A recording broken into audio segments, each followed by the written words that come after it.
Estou aqui com duas pessoas muito importantes, Dr. Marcelo Torres e Dr. Vitor Hugo Martins, e a gente vai discutir essa carreira do anestesiologista e como que a gente vai poder enxergá-la em 5, 10 anos. Vamos falar aqui sobre várias coisas muito legais, vamos falar sobre gestão, vamos falar um pouquinho sobre judicialização, inteligência artificial e como que o anestesista fica nesse meio.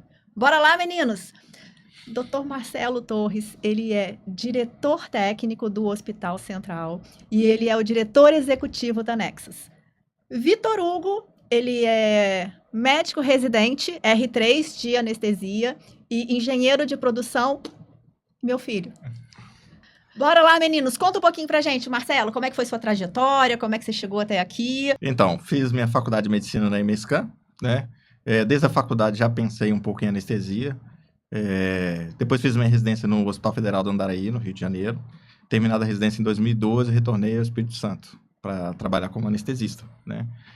Desde sempre, eu acho que a gestão teve na minha vida, assim, mesmo sem eu perceber. Desde novo, eu sempre gostei de liderar e organizar as coisas. E na anestesia eu entendi que isso era um papel, assim, essencial do anestesista, era um papel até natural, né? Mesmo que ele não faça a gestão de um grupo ou gestão de uma unidade, ele acaba fazendo a gestão, pelo menos, da sua sala cirúrgica, daquele processo cirúrgico, né? Então, eu me encontrei na gestão, entendo que todo médico tem um pouquinho de gestor dentro dele, ou pelo menos deveria ter, né? Seria muito interessante que a gente tivesse alguma aula, alguma imersão em gestão durante a faculdade, para a gente poder gerir não só o nosso dia a dia, mas também como gerir nossa carreira, né? Então, hoje eu estou já há 4 anos, fazendo o 5º ano agora na direção técnica do Hospital Central e na direção executiva do grupo de anestesia dos hospitais que a gente atua. Perfeito.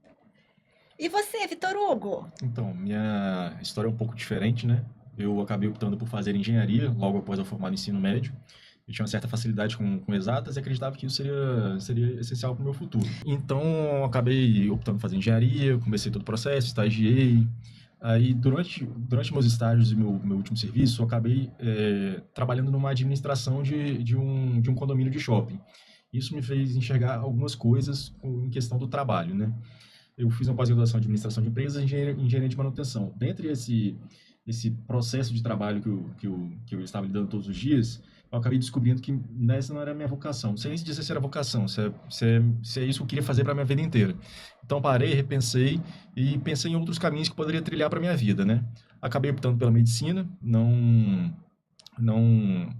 tinha nenhuma área em foco, acabei entrando de mente aberta para todas as outras áreas, não queria seguir nada que já tinha na minha família por não ter muita afinidade, mas não estava fechado com nenhuma área. Durante o penúltimo ano, acompanhei a ortopedia, fiquei 1 ano acompanhando alguns centros cirúrgicos, operando. Gostei da área, mas quis abrir a minha mente para outra especialidade também. Acabei indo para anestesia, fiquei 1 ano acompanhando anestesia e acabei me adequando, não me adequando, mas colocando o planejamento de vida de um anestesiologista como o meu planejamento de vida.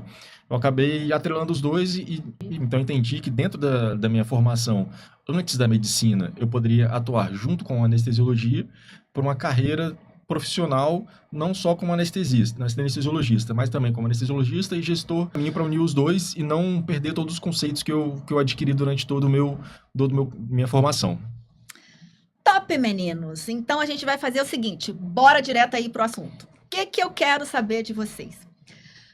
A anestesia, ela sempre foi meio que de bastidores, né? Até um tempo atrás a gente perguntava para um paciente, e aí, como é que foi, né? Você conheceu o anestesista, ele nem sabia que o anestesista era um médico, né? E com o passar do tempo, além da anestesia, ela ganhar aí um campo de gestão bastante amplo, a gente está aqui hoje discutindo isso. O que vocês acham que mudou nos últimos aí 10 ou 15 anos que trouxe essa profissão, trouxe essa especialização para um patamar de tão grande relevância, não só na gestão, né, das instituições, né, que permeia aí toda... Eu ia falar centro cirúrgico, interfaces de centro cirúrgico, mas eu acho que permeia toda essa assistência, porque vem desde pré-operatório e tudo mais. Então, o que movimentou o anestesiologista, né, fazer parte desse processo de gestão, de assistência do paciente, que eu vou chutar aí nos últimos 10, 15 anos, mas como é que vocês veem isso? Então, eu acho que isso parte do conceito que hoje a gente traz, né, que é a medicina perioperatória, né, que é aquela jornada do paciente cirúrgico. Eu acho que muitos anos, realmente, o anestesista ficou ali nos bastidores, e algumas equipes até viam como um mal necessário, né? Então, o anestesista ficava ali mais escondido, né? Tinha até uma fama, né, do anestesista só atuarem naquele momento, mas à medida que a gente vai estudando a jornada do paciente, todo o processo cirúrgico do paciente, se torna essencial, assim, alguns guardiões da segurança. O anestesista tomou posse dessa guarda da segurança do paciente, né, ao longo dessa jornada da medicina pré-operatória. Então, o pré-operatório hoje a gente está bastante inserido, né, não tanto quanto deveria, né, é uma resolução que é obrigatória, a nossa avaliação pré-operatória, mas às vezes ela é feita só pro forma, porque é feito muito perto da cirurgia ou sem um compromisso com o processo cirúrgico daquele paciente. Mas se a gente fosse desenhar, é fundamental o anestesista nesse processo pré-operatório, tanto para a otimização do paciente como para a gestão de recursos. E na gestão de recursos, até a economia de recursos, né, tanto para o hospital como para o cirurgião e para os operadores de saúde. No intraoperatório, fundamental, isso aí a gente não tem nem como falar, né? A medicina evoluiu depois da existência e do aperfeiçoamento da anestesia, né? E no pós-operatório, para o anestesista entender as ações que ele teve no pré e no intraoperatório, como isso mudou o desfecho do seu paciente no pós-operatório.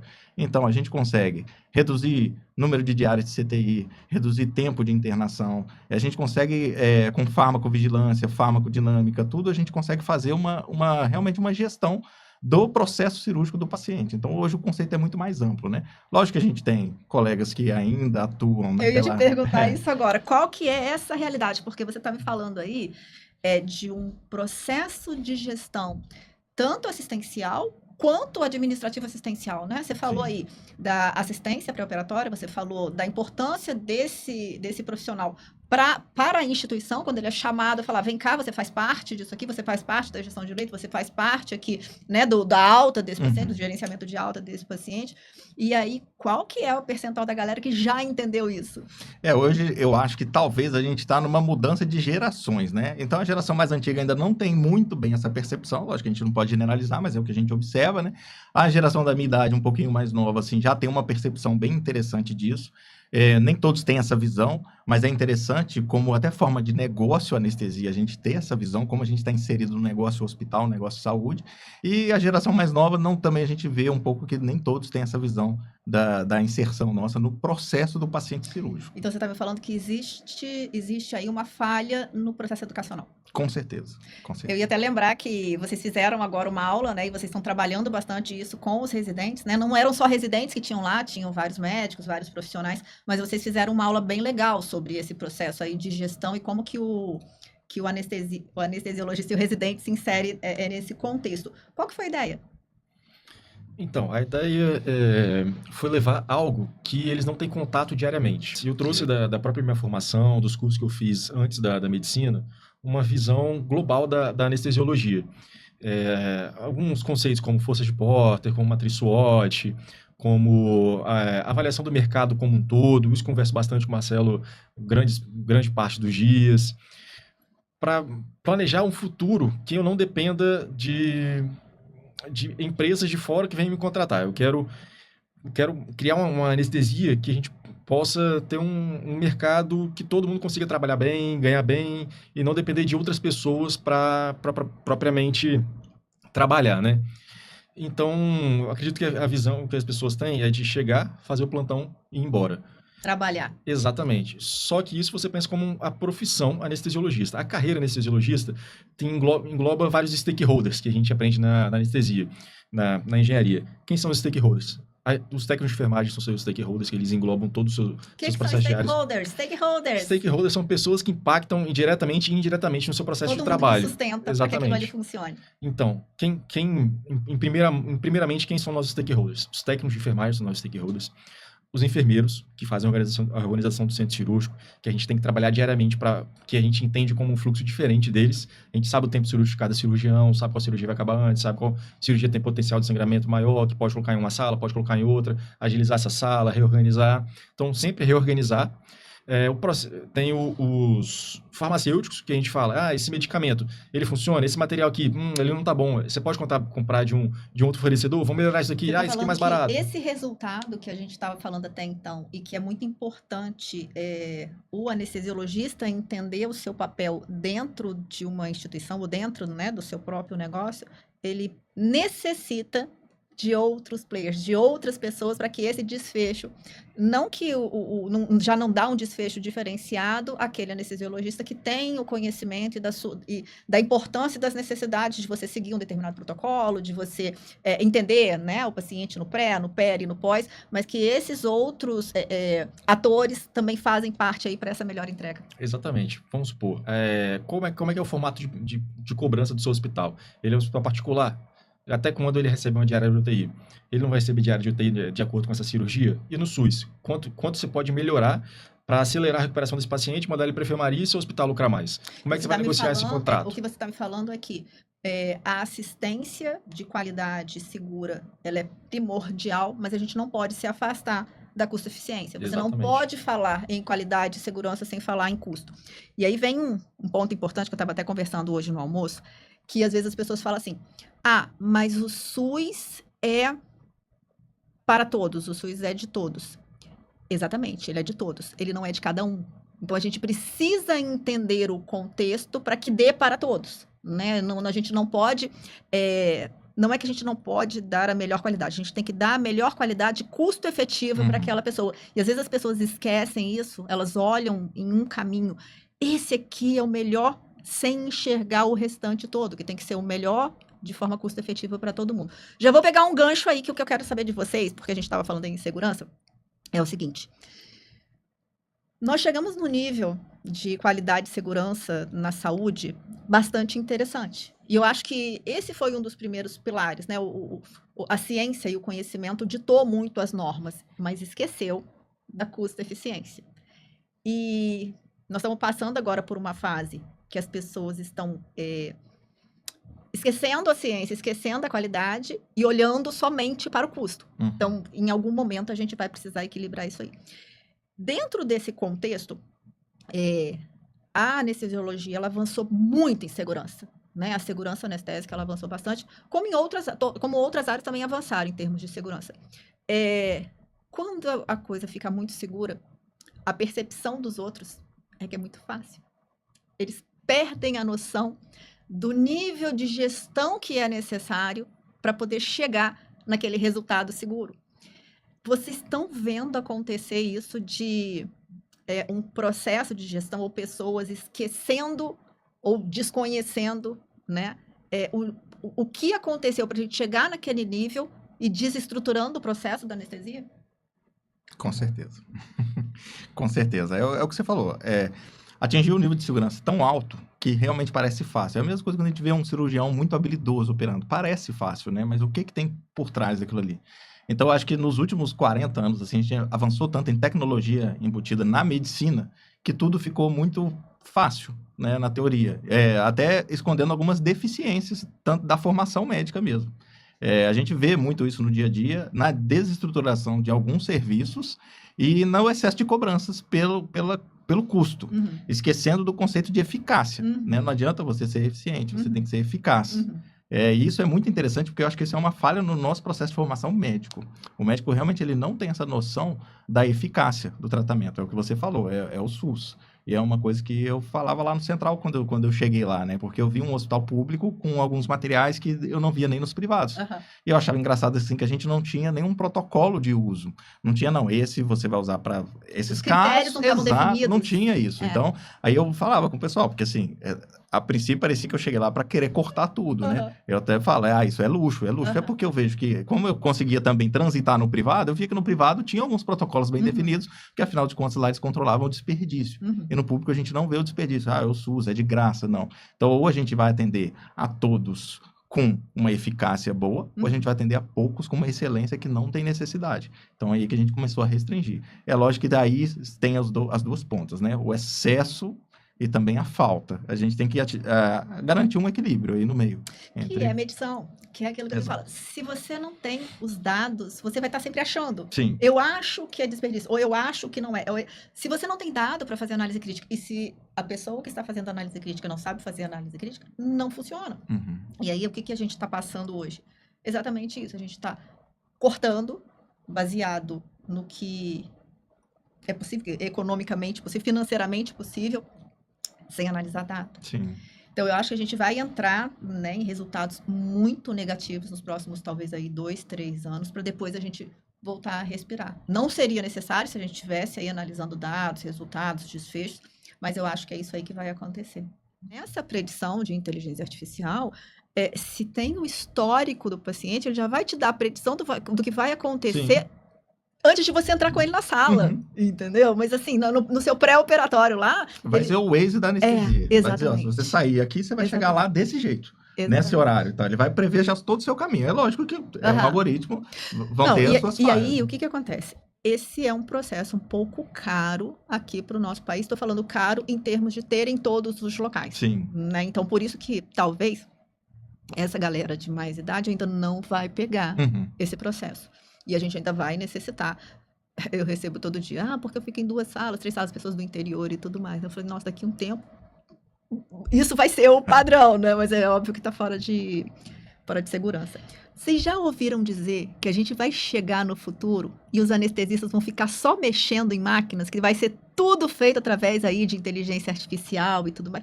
Peraí, antes de você me responder isso, a gente estava conversando aqui sobre a questão dos stakeholders, né? E a gente tá falando, explica aí o que é o stakeholder. E aí, doutor Marcelo me lembrou uma história muito legal. Conta para eles aí, Marcelo, a história do stakeholder.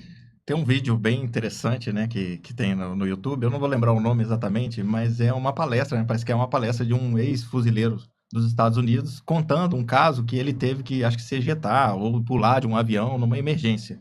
E aí ele deu a palestra todo emocionado e tal, e ao final da palestra um senhor foi abordar ele e falou, eu sei do seu caso, eu sei que o senhor teve que usar o seu paraquedas, né, um recurso de extrema emergência que a gente nunca tá querendo usar, só que o senhor teve que usar e tal. Eu vim te dar os parabéns e eu quero te dizer que fui eu que dobrei o seu paraquedas, né? Então os stakeholders são as pessoas que dobram os nossos paraquedas todo dia. São um trabalho invisível, mas que sem eles a gente nunca ia conseguir fazer a nossa atuação com segurança, né? Então a gente tem que entender que o processo do anestesista, como o Vitor estava falando, tem vários stakeholders, são as pessoas que vêm dobrando o nosso paraquedas para a gente conseguir dar esse salto com segurança, né? Salvar as vidas, né? Mas conta aí pra gente. Então, você acha que num futuro, não vou falar próximo, né, de médio e longo prazo, vão existir aí, os anestesistas vão ser pessoas que vão estar lidando só com máquinas, vão estar tão afastados aí do cuidado do paciente, que vão estar lidando só com monitoramento em máquinas? Só com as máquinas eu acredito que num futuro bem distante, mas já é uma realidade que está inserida. Assim, se a gente for pegar uma anestesia que era feita no início dos anos 90, uma anestesia que a gente faz hoje, a gente já tem algumas bombas de infusão que ela tem modelos farmacocinéticos inseridos nela, que elas já nos dão algum grau de direcionamento. É lógico que ela não faz nada sozinha, mas ela já direciona. Então eu acredito sim que vão existir modelos de fatores preditores para que a gente consiga aperfeiçoar, né? Para que o computador consiga aperfeiçoar a nossa atuação em pequenos detalhes que passavam desapercebidos. Se a gente pensar que, eu lembro quando eu fiz a residência, os estados falavam assim, quando eu cheguei aqui só tinha uma sala com monitor, não tinha oxímetro, ficava olhando a cor do sangue. Hoje a gente já tem aqueles parâmetros ali, todos não invasivos, alguns parâmetros super indiretos, que já prevêem coisas que estão acontecendo hemodinamicamente com o paciente, que você ainda não precisa invadir. É vislumbrante, assim, a gente pensar que em pouco tempo, eu acredito que sim, que o anestesista ele vai ser alguém que vai monitorar o paciente e vai deixar um pouco de lado, assim, aquela assistência beira-leito, esteto pré-cordial, mão no pulso, coisa que a gente nem usa mais, mas eu acredito que vai haver um pouco esse distanciamento. Não total, mas vai haver sim. E aí, a gente volta a falar quais habilidades que essas pessoas, nesse novo formato, vão precisar ter? Eu acredito que cada vez mais a habilidade de gestão, porque a assistência, a parte operacional, às vezes, do pensamento, da conta, você já vai ter isso pronto. Então, realmente, você vai ter que ter a capacidade de gestão. Não de gestão em números, gestão fria, mas a gestão daquele processo cirúrgico, como a gente tinha falado anteriormente, né? Ele vai ter que ter a capacidade de pegar todos aqueles dados que ele está recebendo, transformar aquilo em uma ação para conseguir fazer aquele processo cirúrgico mais eficaz, mais econômico, com mais qualidade, mais segurança para o paciente dele. Então, eu acredito que o profissional moderno vai ser essa pessoa que vai fazer o link entre aquilo que ele está recebendo ali e trazendo isso para a qualidade da assistência. Né? Muito interessante. Quando eu estava participando da transformação digital numa operadora de saúde, e que a gente conectou tudo ao prontuário. Todos os resultados, né? Exames, imagem, os monitoramentos do paciente, estava tudo conectado aí no prontuário eletrônico. E o médico não precisaria mais fazer evolução, porque tá tudo lá. O médico e os demais profissionais, o que eles precisavam fazer? Análise crítica. E é muito interessante que a pessoa pensava que ela precisava continuar registrando. Falei assim, não, olha só, isso está tudo registrado. Existe um painel lá de segundo a segundo dentro do prontuário mostrando tudo isso. O que você precisa é fazer análise crítica de todos esses dados e falar, olha, tomei essa conduta baseado nisso. Uhum. Como é difícil para o profissional entender isso e conseguir se inserir em fazer, eu vou falar de fazer as perguntas certas, né? Porque as informações estão lá. Eu sempre gosto de falar assim, olha, na era da inteligência artificial, o que a gente precisa é saber fazer a pergunta. A gente precisa saber fazer a pergunta certa e depois, quando a gente receber a resposta, fazer a nova pergunta. Quem sabe fazer perguntas certas, tem todas as respostas. E para você fazer a pergunta certa, você tem que ter um nível de conhecimento gigantesco. Às vezes as pessoas falam, porque a pessoa foi lá no Google, pesquisou alguma coisa. Se ela não sabe fazer a pergunta certa, ela não vai ter a resposta. Ela pode perguntar da forma que, se ela não tem conhecimento daquele conteúdo, daquele contexto, ela não vai ter a resposta certa, né? E vocês enxergam isso, que as pessoas estão prontas para fazerem as perguntas certas? Não, com certeza não. É interessante isso, que hoje a gente vê cursos que são vendidos para você aprender a perguntar para a inteligência artificial, né? É isso. Porque as pessoas não sabem perguntar. Elas sabem o que elas querem, às vezes tentam obter de resposta, mas elas não sabem criar o prompt de pergunta para a inteligência artificial. Então, às vezes, elas se frustram com a resposta que recebem, né? E isso é muito interessante, porque eu acho que, assim, eu acho que todo mundo hoje já brincou um pouco com a inteligência artificial. Eu lembro quando começou a surgir aquelas imagens feitas, né? Como que até tinha o prompt já meio pronto para você. Eu quero que crie a imagem, e aí tem que ser Disney, Pixar, não sei o quê, para sair aquele resultado. Então, é isso aí. Eu acho que o médico, ele não está preparado para fazer as perguntas certas, para fazer essa análise crítica. Eu acho que durante a faculdade a gente não aprende isso, não diretamente. A gente aprende muito, e é interessante isso no internato. Quando eu fiz internato, a gente não tinha prontuário eletrônico. Eu lembro que a função do interno era evoluir todo mundo, mas evoluir no sentido de escrever a caneta, fazer a prescrição do dia, que é o trabalho braçal.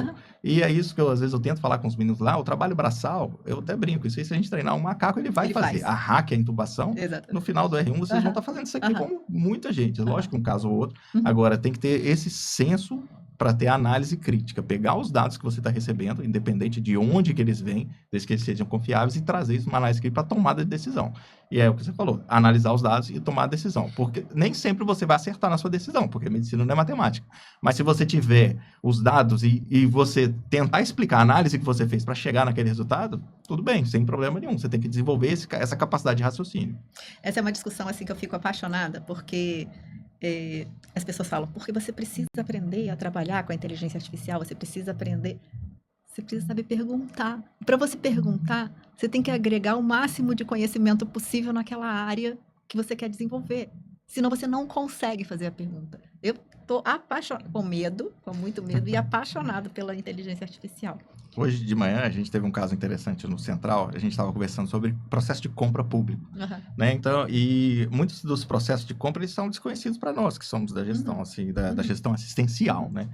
E aí, um coordenador de compras falou, eu vou fazer, então, uma palestra para esclarecer as dúvidas. Aí o diretor falou bem assim, mas eles não têm nem dúvidas, porque eles não sabem. Se a gente não sabe, a gente não tem nem dúvida. Exatamente. Então, se você não sabe nem fazer a pergunta. Então, você tem que ter o mínimo de conhecimento. Isso é uma coisa que eu quero até deixar claro aqui para vocês, isso para vocês lembrarem disso. Às vezes a gente vai fazer uma auditoria ou pergunta quais são as principais falhas que tem numa instituição, ou então no setor que aquela pessoa faz, o processo de liderança, ou até para o próprio médico, para um anestesiologista, e a gente fala assim, quais são as principais falhas que estão acontecendo aqui? A pessoa responde assim para você, nenhuma. E o cara acha que tá assim, aqui é muito bom. Na hora que a gente ouve isso, enquanto auditor, enquanto especialista, enquanto, enfim, busca pela excelência e melhoria dos processos, a gente fala assim, essa pessoa não tem noção do que acontece do lado dela. Ela não consegue enxergar, ela não consegue fazer as perguntas corretas para poder entender o que está acontecendo do lado dela. Aí a gente fala assim, esse é o setor, né, é o processo que tem maior fragilidade dentro de uma instituição, aquele que não tem falha. Então, se você perguntar, qual que é o processo mais falho na instituição? Aquele que ninguém vê falha. Esse é o processo mais falho que existe. Algumas especialidades vão ter mais dificuldade do que outras nesse processo aí de transformação da medicina. Eu acho que não tem mais como a gente falar que esse processo tradicional, ele vai se manter por mais 5, 6 anos. Ele não vai por algumas questões, e não é nem pela transformação digital, não. É porque mudou aqui no nosso país o formato de se fazer assistência à saúde. Então, não vou entrar no mérito se ele mudou para o bem ou se ele mudou para o mal, mas ele já mudou, né? E é uma coisa aí que a gente vai precisar se adaptar. Vocês enxergam o anestesiologista como uma especialidade que vai entrar em grande concorrência? Não estou falando comparado à própria anestesiologia, estou falando quando se compara a uma radiologia, por exemplo, né? A gente vai ter, a gente já sabe que a inteligência artificial consegue ler laudos. Teve até uma pessoa que ficou muito brava comigo, porque eu falei com ela, né, que para imagens estáticas, e nem tão estáticas, mas imagens estáticas, não iria mais ter necessidade de você ter vários radiologistas fazendo isso. Aí ela me respondeu, não, mas olha só, é muito barato. É R$5 que paga para anestesista para poder fazer um laudo de raio-x. Aí eu falei, ok, nem entrei no mérito de, tipo assim, a inteligência artificial não cansa, ela não para de trabalhar, ela tem uma assertividade muito maior. Então, a gente precisa introduzir as pessoas nesses conceitos que não é só entrar no lugar de um profissional, mas todo o restante que ela traz aí com ela própria.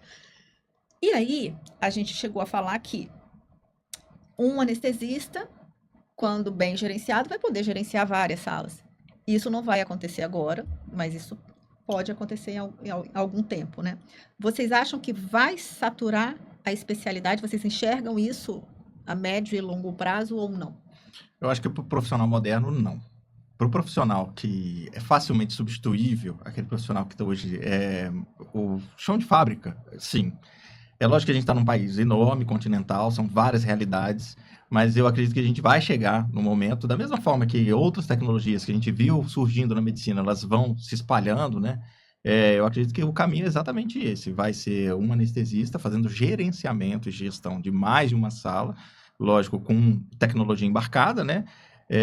Esse profissional moderno, que sabe fazer análise crítica, que consegue realmente entender a gestão do processo cirúrgico, ele não vai ser substituído.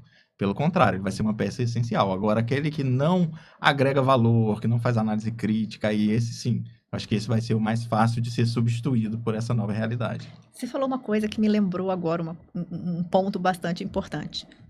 O médico hoje está pronto para entender que gestão e análise crítica é assistência?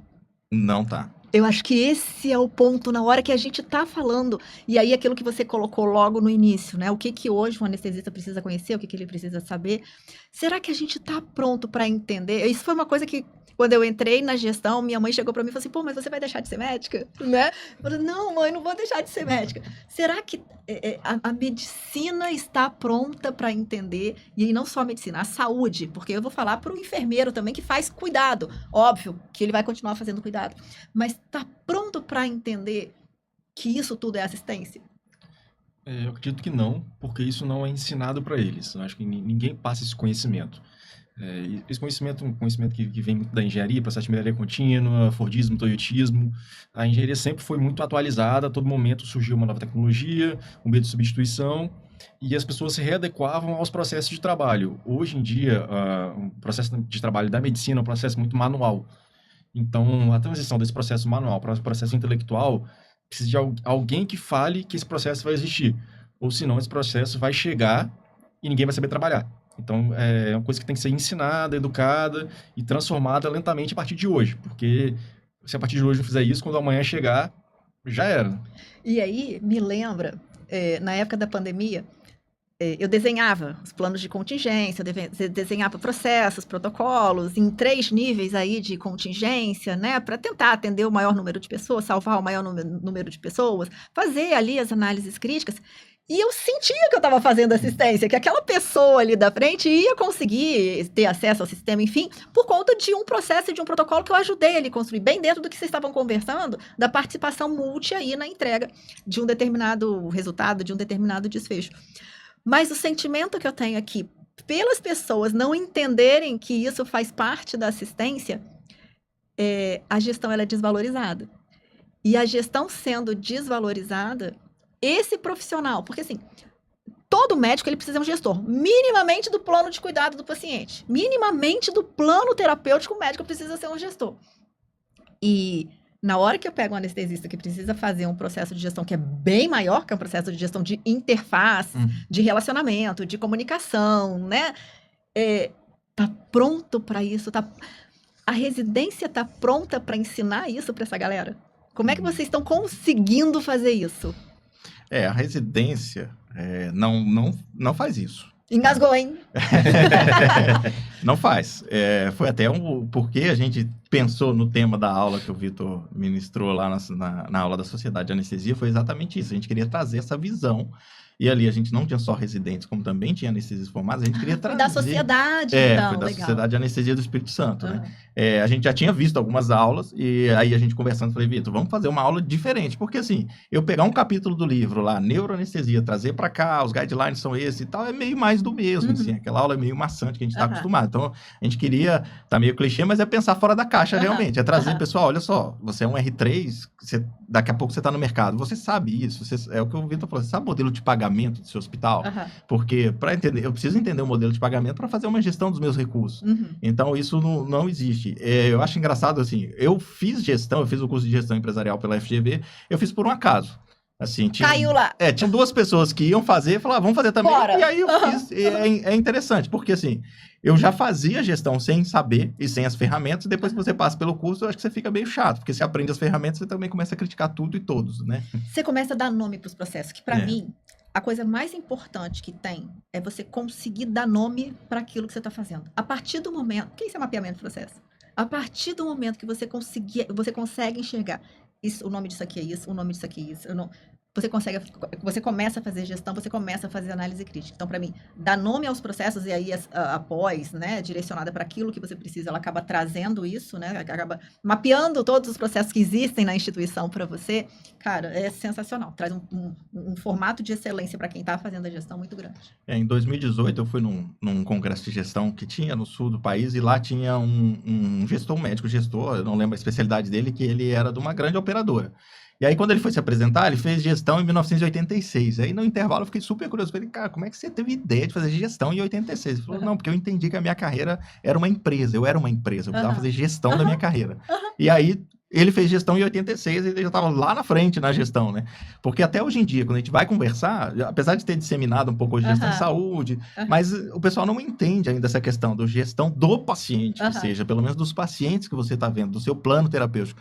O médico, ele se vê muito não inserido no contexto hospitalar, né? Isso é interessante quando a gente está lá na direção e às vezes a gente tem que tomar algumas decisões de gestão de leito, a gente vê que o plantonista da unidade e tal, ele não entende que, eu preciso tirar esse cara daqui para mandar para tal lugar, porque existe um processo macro que está sendo visto aqui do hospital todo que precisa funcionar como uma engrenagem. Que então, paralisa todo o restante. Exatamente, só que cada um pensando assim só na sua unidade.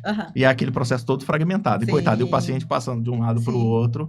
E os outros também aguardando. E com aqueles gaps todos ali que pode quebrar as barreiras de segurança todas que a gente implementa. Porque o médico ele vai até ali. Ah, não, daqui para lá já não é meu. Como se não fosse assistência contínua. Né? Ele não entende ainda essa gestão do paciente, gestão do plano terapêutico. Ele não conhece o processo. Sim. Ele só não sabe dar nome. Bate aqui na mesa. Ele não sabe dar nome aos processos. E quando você não sabe nomear processos, você não consegue fazer esse link. Então, assim, eu acho que está melhorando. As pessoas estão conseguindo enxergar mais onde elas estão inseridas pela dor. Não é pela vontade, não é pelo amor, é pela dor. Mas eu acho que a gente está conseguindo caminhar um pouquinho mais.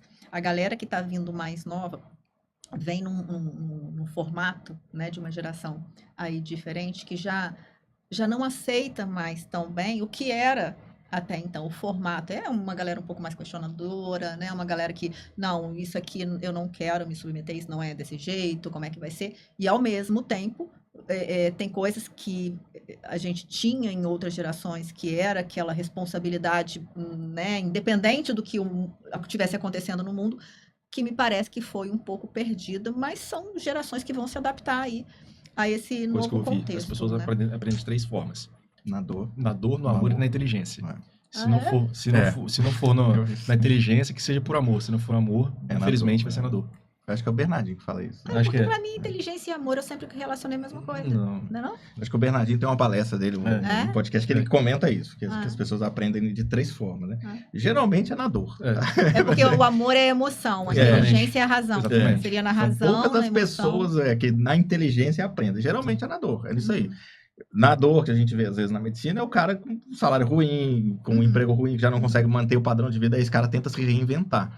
Só que o médico, na maioria das vezes, o que ele tenta fazer? É trabalhar cada vez mais. Trabalhar cada vez mais. Não dá mais, a gente chegou no teto. O dia de todo mundo tem 24 horas. Assim, a gente tem que entender que o médico vende suas horas, ele é vendedor de horas. Exato. Então agora a gente vai falar sobre um tema que é meu, assim, do meu coração mesmo. Judicialização, processos judiciais. Se vocês tivessem que fazer um checklist aí de como esse profissional, como esse anestesiologista, ele pode, não vou falar a palavra se blindar, né? Mas como que ele pode se sentir seguro? O que que vocês fariam para ele se sentir seguro nessa assistência diária aí do paciente, nesse formato aí que a gente tem hoje de assistência, né? De medicina. Bate na tecla disso todos os dias, todos os momentos, reafirma isso várias vezes ao dia e ensina isso pra gente diariamente. Então, acho que uma pessoa capacitada Então, doutor gigantescamente pra esse Marcelo, poder- Que responsabilidade. Né? Então, isso também é uma falha da nossa formação, né? O médico, ele não sai da faculdade preparado para lidar com isso. Acho que a melhor forma de blindar, né, entre aspas, são processos e protocolos. A gente precisa seguir processos e protocolos na nossa rotina assistencial. E isso tem que ser muito sistematizado. É muito interessante que a gente tem alguns anestesistas, parece que a especialidade atrás sistemática. A gente fala, pô, esse cara é sistemático. Mas é o piloto do avião. Quando você entra no avião, você não está preocupado onde é que aquele piloto se formou. Você ouve só o sobrenome dele, só que você nem olha para aquele cara que está lá e aquele cara está responsável pela sua vida. A única diferença, acho que do piloto do avião para o anestesista é que se o avião cair, o piloto também morre. A gente, geralmente, não. Então, é processos. A gente precisa estabelecer processos de segurança e protocolos. E o protocolo tem que ser um protocolo institucional. Para o médico se sentir respaldado pelo protocolo, aquele guarda-chuva, né? Então, lá no central mesmo, quando a gente estabelece alguns protocolos de pré-operatório, é tanto no sentido de trazer eficiência para o processo, mas também para respaldar aquele médico que está na ponta, que ele pode, de um paciente de 18 anos que vai fazer uma varize, ele pode não pedir o risco cirúrgico. A gente hoje tem respaldo na literatura para que isso não aconteça, que ele não precisa, porque a gente vê muito isso na nossa prática. O médico que pede tudo, porque ele tem medo do que possa vir a acontecer. Mas eu tive um evento adverso. Não, mas eu pedi risco cirúrgico, eu pedi 3 hemogramas. Medicina defensiva. Não tem, isso não defende de nada, muito pelo contrário, dá essa falsa impressão.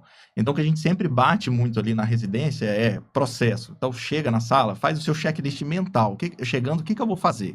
Eu vou testar o meu carrinho, testar o meu laringo, abrir minha maleta de droga, ver tudo está disponível.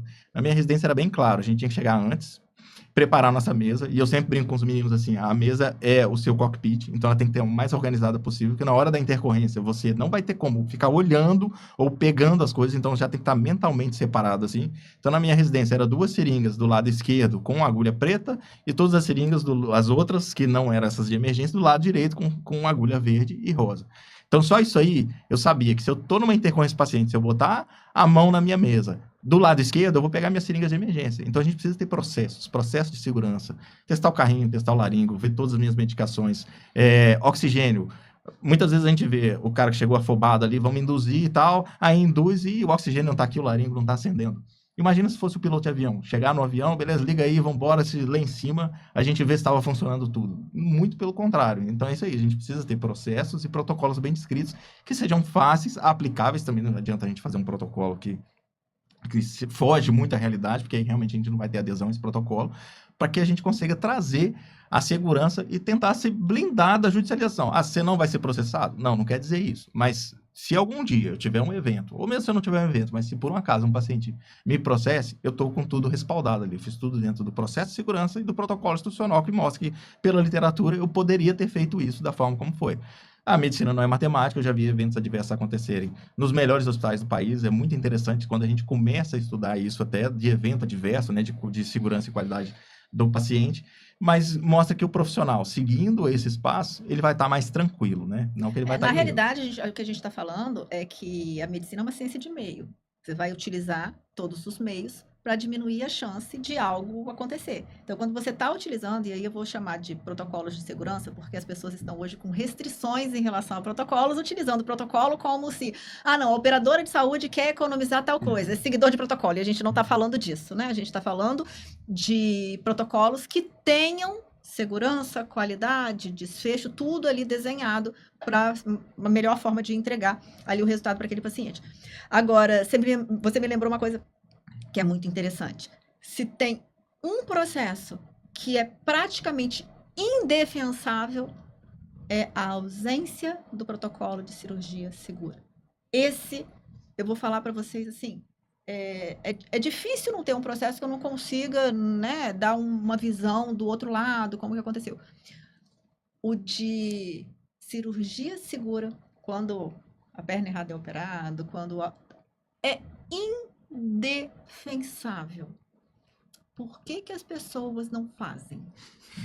É engraçado isso, porque a adesão a ele é muito pequena, realmente, e a gente muitas vezes vê ele ser feito pro forma, só para constar no prontuário que foi. E é interessante, às vezes a gente dá algumas palestras para os técnicos de enfermagem do centro cirúrgico para eles entenderem, porque eu acho que quando a pessoa entende a importância, aí ele começa a ter a adesão ao protocolo. Contamina o restante. Exatamente. Então, é interessante quando a gente vê lá o protocolo de cirurgia segura, quando ele fala lá do oxímetro. Eu sempre cito esse exemplo para os técnicos. Por que o oxímetro? Ele já me dá 3 parâmetros de cara. Então, às vezes a gente vê lá na prática, o paciente entra na sala, o cara quer botar um manguito e fala, cara, não é isso, bota o oxímetro desse paciente primeiro. Vai ser o primeiro a colocar e vai ser o último a sair. Ou às vezes a gente vê, pode levar para recuperação pós-anestésica. Aí o técnico simplesmente desmonitora o paciente todo. E aí vai colher assinatura de papel e tal, e tá aquele paciente ali que deveria estar todo monitorizado, desmonitorizado dentro da sala, e a gente vê um alto número de eventos adversos acontecendo nesse momento, justamente na transição do cuidado. Isso é bem, bem comum. Eu não sei por que aqui no Brasil o protocolo de cirurgia segura ele não colou. Eu não sei porque ele não colou. Não sei por vergonha, desconhecimento, porque realmente ele é um protocolo muito simples e tudo que está ali é essencial assim para qualquer cirurgia. E a gente vê muitas vezes, às vezes, falhas. Eu já tive presentes do paciente falar assim, opa, mas não é essa mão não. Na hora que o cirurgião já está limpando a mão para operar. E aí que eu te pergunto, você entraria no avião no que o piloto não fizesse o checklist? Nunca. Por que a gente está fazendo? E é uma coisa tão simples. Exatamente. As pessoas perdem a percepção porque a gente entrou no nível de qualidade de assistência tão alto que os eventos são poucos. Então acontece isso. Da gente... São poucos, mas são graves. Gravíssimos quando acontece. Esse que é o problema. Gravíssimos. É engraçado, assim, fazendo de novo o paralelo com a aviação, né? É porque eu acho que todo mundo já teve um voo assim, a gente vai precisar cancelar o seu voo porque a tripulação excedeu o tempo. Como isso na aviação é muito controlado. Eu acho que pela falta do vínculo do médico com a instituição, a gente cada vez mais na PJ ou no freelance, a gente não tem isso aqui. Então já saiu um estudo mostrando que um médico, depois de 36 horas de plantão, é como se tivesse tomado 3 taças de vinho. E esse cara tá operando. Quando eu falei, a Vitinho me falou essa semana que, acho que foi durante o final de semana, que ele estava no 8º procedimento, né? Aí ele falou assim, já liguei o meu modo de fazer mais devagar, com mais atenção, porque não é a partir de agora, né? A partir de determinado momento, e às vezes eu vejo as pessoas colocando no Instagram uma lista de pacientes, assim, com 10, 15 pacientes. Hoje eu operei pra caramba. Eu quero morrer. Eu quero morrer quando uma pessoa coloca...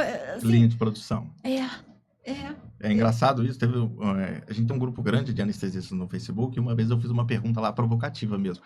A primeira anestesia do dia ela é muito diferente da última e foi unânime. Todo mundo é diferente, porque não tem jeito. Você tá cansado, você tende a errar, você vai fazendo cada vez o mais simples para tentar diminuir o erro.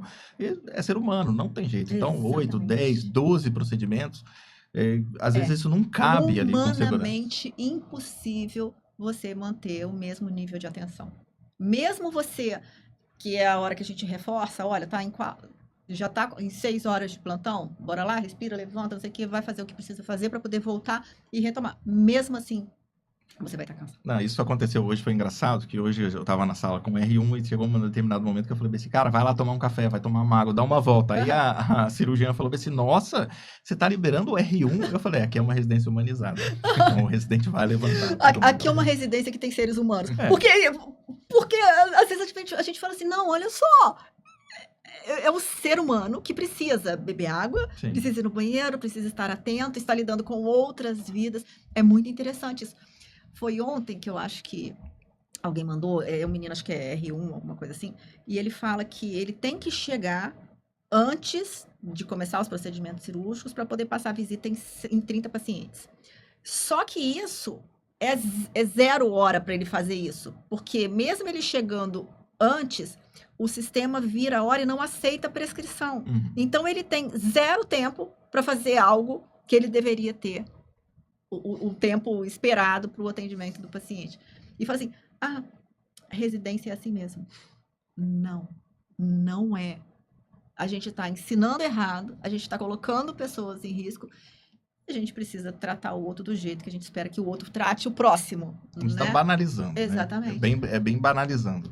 Esse negócio de trote nas faculdades e tudo mais me lembra muito isso, né? Que o primeiro foi de um jeito, o segundo já vai querer ser mais do que o primeiro, e o residente acaba sendo assim, ele foi maltratado do que o outro, e o desfecho é para o paciente. Uhum. Eu acho que a gente precisa parar de normalizar determinadas coisas. Eu sei que está difícil, porque o residente hoje ele é tratado como um profissional que falta ali no ambiente, então ele é colocado, não estou falando em todas, mas sim parte aí dos que reclamam comigo no Instagram. Né? Tem um viés, porque a galera reclama pra caramba ali comigo, então existe um viés aí. Mas a gente precisa pensar de forma diferente.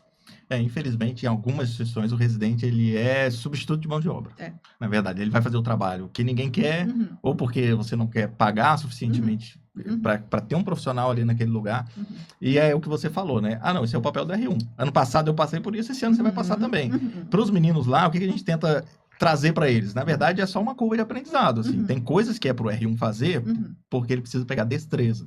Porque ele ainda não tem noção da complexidade do resto. Então, eu até brinco, como a turma do Vitor foi a primeira turma, então ele era R1, R2, R3. E aí eu brincava com ele, porque, tipo assim, eu chegava lá, não, vou fazer uma peridural. Eu falava, cara, não tá na hora. Não, mas fulano já deixou, mas não tá na hora, sabe? Porque você ainda não tem destreza na mão, você vai se frustrar achando que você não consegue fazer. E eu entendo ele, porque quando eu era R1, eu também queria fazer peridural, porque eu achava o máximo aquilo ali. Só que todo mundo falava, cara, você tem que ainda... Calma. É a mesma coisa. Você tem um momento. Tem um momento. Você vai ter a destreza, você já vai ter estudado muita coisa sobre aquele procedimento, e aí quando você fizer e acontecer alguma coisa, já vai estar ali na sua cabeça. Você tentar andar antes de engatinhar, cara. E assim, você vai, às vezes, cair muito mais e vai se frustrar. Vai achar que não consegue. Doutor Marcelo, conta aqui pra gente, é uma dúvida que eu quero tirar com o senhor. A galera tá trabalhando mais e ganhando menos? É uma tendência, né? Eu acho que, como todas as profissões, assim, e todas as especialidades dentro da medicina, é uma tendência natural. A medicina virou um commodity, né? As especialidades viraram um commodity, né? E, então, é normal, assim. E a gente ouve falar, né? As pessoas mais antigas, eles trazem isso. Porque na minha época, isso e aquilo, é sempre um saudosismo da época. Mas é o normal. Realmente... trabalha-se mais, ganha-se menos. O que você tem que tentar é atingir um equilíbrio e tentar mostrar o que você traz de valor naquele seu serviço para realmente você ser remunerado de forma compatível com a sua responsabilidade. Mas se a gente for partir assim, para licitação por menor preço ou até mesmo a tomada de preço, se você não tiver elementos para trazer para a mesa de negociação, o que você agrega de valor para aquela instituição, aí realmente é cada vez trabalhar mais e ganhar menos, não tem jeito. Estava conversando hoje, na hora do almoço, com uma amiga, eu estava falando exatamente isso, que às vezes a gente não sabe mostrar os resultados, né? O nosso diferencial. Essa equipe tem um percentual de judicialização de quanto? Essa equipe tem um percentual de uso de determinada medicação ou de alta do paciente, qual que hemoderivados, diários de CTI. Qual que é esse resultado? Porque esse resultado impacta diretamente, né, no valor, vou colocar valor, né, no valor aí de um contrato. É óbvio que é difícil da gente fazer isso na gestão pública, né? Porque é difícil de você colocar critérios de qualidade serem aceitos. Eu acho que isso aí vai precisar ter uma mudança, eu acho que vai ter uma mudança, porque os resultados provavelmente vão ser muito negativos. E por mais que às vezes nem todos os locais na gestão pública tenham dados, tem um dado que não tem como fugir: óbito. Esse aí, a gente entender como que era a assistência prestada, uma linha de cuidado em, sei lá, 2022, e entender como que ela foi em 2023 e como que ela se formatou em 2024, como que ela tá... É o mais básico dos básicos? É, mas isso aí mostra, né? Como que todos esses processos estão sendo gerenciados. Não deveria ser através de um desfecho tão ruim, mas é o que a gente tem. Então, quer dizer que as pessoas estão, sim, trabalhando mais e ganhando menos. E aí vem uma pergunta, doutor Vitor. Você formou, tem pouco tempo, entrou na carreira, uma carreira tradicional, né, no formato tradicional da carreira. Você, enquanto aí médico jovem na medicina e na medicina tradicional, o que você pensa aí para o seu caminho? O que você imagina que você vai trilhar? Então, eu tenho uma proposta de trabalho que, assim que formar, eu imagino que eu possa fazer alguma coisa que não seja vender propriamente minha hora de serviço dando um plantão. Eu posso dar a ideia de um negócio aqui, mas vai ser. É o que o Marcelo disse, é a jornada do paciente. Vamos lá. Se eu ofereço um serviço para alguém que eu cuido do pré-operatório, eu analiso esse paciente, eu indico as melhores terapias nutricionais ou exercício físico para esse paciente entrar melhor na cirurgia, para ele se recuperar mais rápido, e eu acompanho esse paciente também no pós-operatório. Eu não faço, fiz a consulta pré-operatória, me livrei desse paciente. Não, eu vou ser um médico do cuidado desse paciente. Assim como você também diz, o paciente internou porque ele está com alguma comorbidade e ele precisa tratar isso. O paciente ele internou para operar. O que eu posso fazer para ele para melhorar, para acelerar a recuperação, para ele ter um melhor desfecho, para ele não ter dor, para ele conseguir se recuperar mais rápido, para ele trabalhar, para ele ser produtivo, entendeu? Para ele conseguir viver com a família, como é que isso vai impactar para ele. Você está falando que você precisa enxergar essa pessoa enquanto indivíduo, enquanto paciente, enquanto um ser social, enquanto um ser que tem uma família, enquanto um ser que trabalha, enquanto você precisa enxergá-lo em todas as posições de vida dele em sociedade e promover que isso funcione o mais rápido possível, não só para ele, mas para todo mundo que está ao redor. Exatamente, porque aí eu transformo dados em conhecimento. Eu vendo conhecimento, eu não vendo minha hora. Porque eu tenho um conhecimento gigantesco ou menor, vai ser igual a hora de um colega que tem um conhecimento gigantesco, que tem formação nas principais universidades, até fellows fora do país, mas a hora dele vai ser a mesma hora que a minha. Só que, vamos supor, se vender seu conhecimento, ele agrega muito mais valor do que vender sua hora. Então a gente tem que pensar em vender conhecimento e não vender horas. Que a gente é um prestador de serviço que vende nossas horas. Se a gente vê o prestador de serviço que ganha mais dinheiro, é o que vende o conhecimento dele, não o que vende a hora dele. O que você está falando é que quando você está fechando um contrato em cima de horas de trabalho, você está dedicando aquele número de horas. Quando você entrega uma coordenação de um cuidado, uma gestão de um cuidado, o conhecimento, que é um planejamento que vai ser feito, você já não está mais vendendo horas, você está promovendo um novo formato aí de negócio, um novo formato de remuneração, um novo formato de carreira? Exatamente. Você pega todo o conhecimento que você adquiriu e vende esse conhecimento de uma forma que você preste uma assistência de qualidade ao paciente. Você não vai deixar de prestar assistência do paciente e você vai vender simplesmente o que você adquiriu e estudar coisa que ninguém estuda. São motivos de ter escolhido anestesia que às vezes a pessoa não escolheu porque ela não queria. Eu quero fazer procedimento clínico, quero entrar no plantão, eu quero sair do plantão. Beleza. Mas você vai ser o vendedor de horas, assim como tinha dito antes. Agora, a partir do momento que você escolheu anestesia, você entende de medicina perioperatória, você entende de PBM, que é o Patient Blood Management, você entende de gestão de centro cirúrgico, você entende de recuperação do paciente. Você está falando, então, que abre o leque de opções para você atuar, que não seja somente um plantão de 12 horas dentro de uma instituição, que as pessoas falam, não quero ficar presa sem janela, sem nada, no ar-condicionado durante 12 horas. Você está falando que expande as suas possibilidades de pegar, então é diferente do que eu estava pensando. Você está falando que identificar todo o seu conhecimento agregado e utilizá-lo em outros formatos de entrega. Exatamente isso. A pessoa ela não sabe que ela precisa comprar até você mostrar que isso existe. Vamos supor, como é que um paciente vai querer uma coisa que não existe e ninguém mostrou? Porque Então você está falando que você pode sair, você pode se manter numa medicina tradicional, você pode virar aí autônomo, mesmo sendo anestesiologista, porque o anestesiologista, posso falar que não era autônomo, não, né? Mais ou menos. Agora Aqui no não formato tanto do mais. Espírito Santo Aham, não é não é. autônomo, Aham. mas fora daqui, sim. Tem. E aí você pensa num negócio, como transformar isso aí em uma empresa, em um processo digital, em algo que vai te gerar um dinheiro sem você estar trabalhando ali naquele Exatamente, sem estar momento. vendendo minha hora naquele momento. Esse vai ser uma hora vendida, uma hora que eu estudei, vai ser uma hora vendida de todo o meu conhecimento estudado, não uma hora vendida de trabalho do meu dia. Uhum. Entendi. É um grande desafio para isso que o Vitor está falando. Eu acho que os nossos hospitais ainda não estão prontos para isso. Quando a gente vai conversar com o hospital, ele ainda não entende o tanto de valor que eu consigo agregar quando eu trago um médico com essa visão para dentro da minha instituição. Tem muitos hospitais hoje que tem escritório de valor, né? Uhum. E aí, teoricamente, seria para Uhum. desenvolver isso. Uhum. Mas, às vezes, quando a gente vai sentar para negociar um contrato, eles não entendem isso. Ó, eu consigo fazer isso e se eu estabelecer, por exemplo, esse cuidado pré-operatório aqui, eu vou reduzir para você X% da solicitação de exames ou de hemotransfusão, reserva de hemoderivado, né?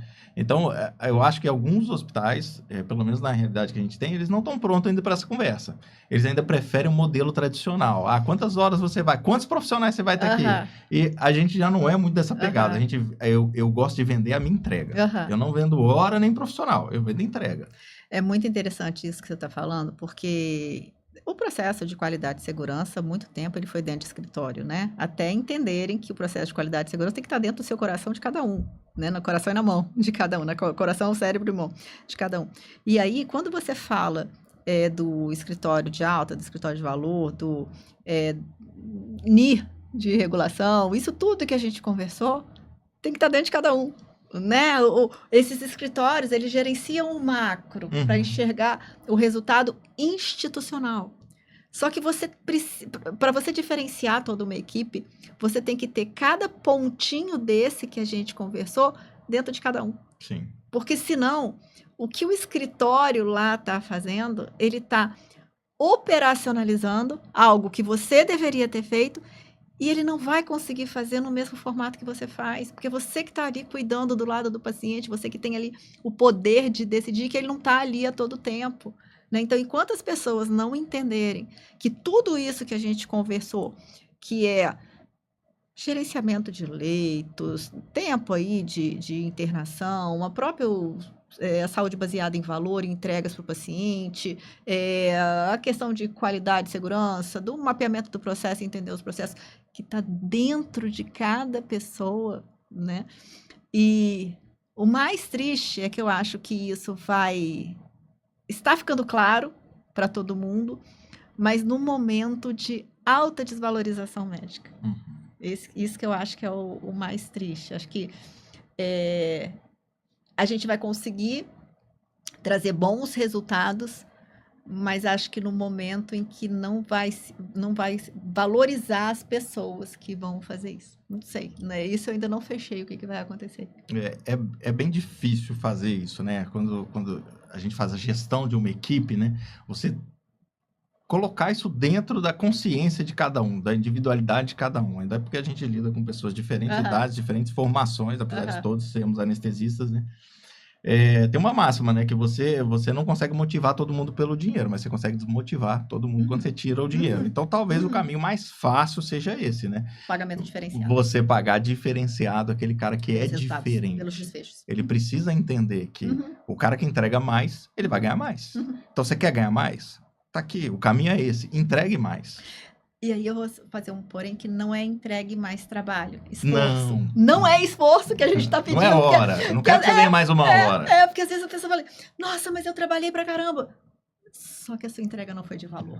Você pode ter trabalhado mas se a entrega não é de valor, não adianta, não é o Uhum. resultado que a gente precisa. Isso a gente vê muito. Poxa, mas eu faço a pior cirurgia. Você me Aham. pede isso, eu faço. Pô, porque não é isso. Aham. Eu tô pedindo A, você tá me entregando B, então não Uhum. adianta. Então é bem difícil. É o desafio diário, acho que de todo coordenador de equipe médica, é tentar fazer isso. Uhum. A gente segue tentando. Enquanto a maioria da equipe estiver entendendo e entregando, maravilha, né? A gente consegue algum resultado. Doutor Marcelo, novos negócios em anestesiologia. A anestesia está muito em alta hoje, principalmente por essa expansão na medicina perioperatória, né? Então, hoje a gente vê já alguns colegas no cuidado só pré-operatório de alguns pacientes, assim, e no cuidado molecular, realmente dosando algumas vitaminas, coenzimas, fatores, para levar esse paciente mais bem no estado geral dele para a cirurgia, e isso vai ter um resultado, um desfecho da cirurgia, mesmo que não seja algo que os pacientes consigam enxergar. Mas, por exemplo, alguém que vai fazer uma cirurgia estética hoje, o resultado da cirurgia é o que ela quer. Assim, ela nem se importa muito com o processo, do como vai chegar lá. Mas então, se eu conseguir preparar esse paciente bem preparado para a cirurgia e eu conseguir fazer com que ele entenda que esse preparo é primordial e que seja feito com um médico anestesista, eu consigo vender também esse negócio em anestesia, também da medicina perioperatória. Mercado novo. Anestesia ambulatorial também é outro ponto, tá? Que está começando a ser mais explorado.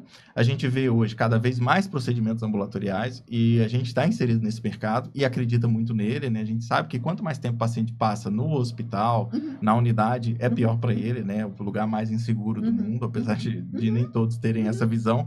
Então, a anestesia ambulatorial é outro segmento que a gente explora bastante e uma equipe que consiga entregar valor. Também sair um pouco desse regime da hora e que a gente consiga realmente vender o valor e sentar na mesa de negociação com os nossos contratantes e começar a conversar sobre valor, sobre esse cara que vai estar dentro dali da sua sala cirúrgica, mas enxergando ali que dentro dele está o NIR, está o EGA, está o escritório de valor, tá? Que realmente ali ele está perante aos clientes dele, está tentando vender aquele negócio da melhor forma possível, dentro da segurança e da qualidade. Então, a gente está falando basicamente da medicina ambulatorial, que já, né?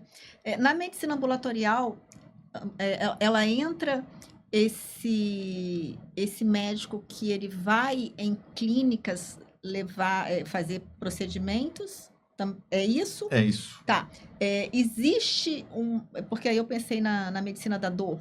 Sim. Que também é um campo da anestesia, também tem outras especialidades que estão entrando, né? A dor hoje é uma epidemia mundial, né? A gente tem cada vez mais. Tem muito da dor intervencionista, né?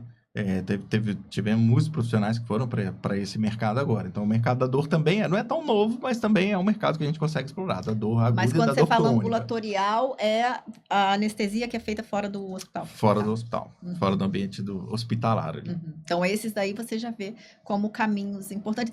E essa pessoa, ela tem que estar altamente qualificada, né? Sim. Porque o resultado que ela vai dar, às vezes, ele é até mais especializado do que quem tem todo o suporte dentro da instituição, dentro do hospital, que está com tudo ali do lado, né? Ali é praticamente individual, é bem individualizado ali. Então, eu brinco, às vezes, quando a gente ia precificar isso dentro do grupo, né? Tem pessoas assim, não, vamos cobrar um pouco mais. Cara, isso aqui é a classe business do avião. Então, aqui é um atendimento que eu tô atendendo fulano. Eu tô indo lá, eu sei tudo sobre fulano, eu tô levando as medicações pro fulano. Eu não tô no hospital onde eu tenho um arsenal de tudo, chega lá não, é esse cara que não, ali não.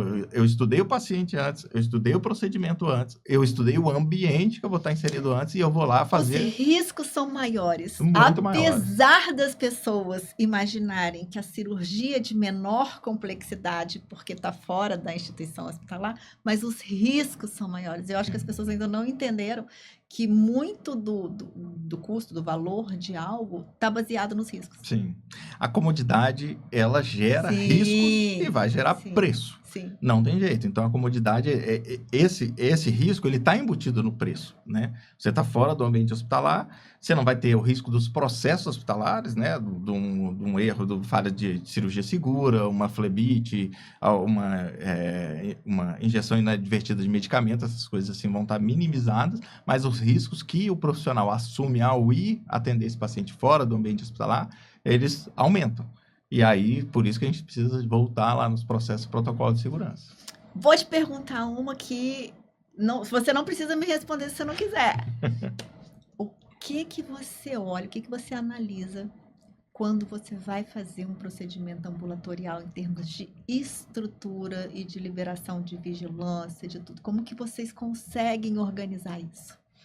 Para ser bem sincero, a gente, nessa questão legal, estrutura, vigilância, a gente não consegue com muita antecedência, a não ser que seja um parceiro fixo. Uhum. Que aí Você a já gente já conhece o monta uma cara. estrutura. Uhum. Então a gente vai sempre preparado para o pior cenário. Tá.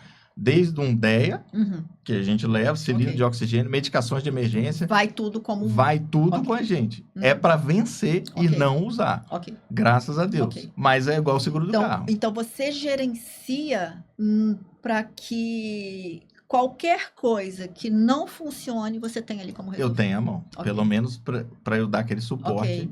de vida Ok.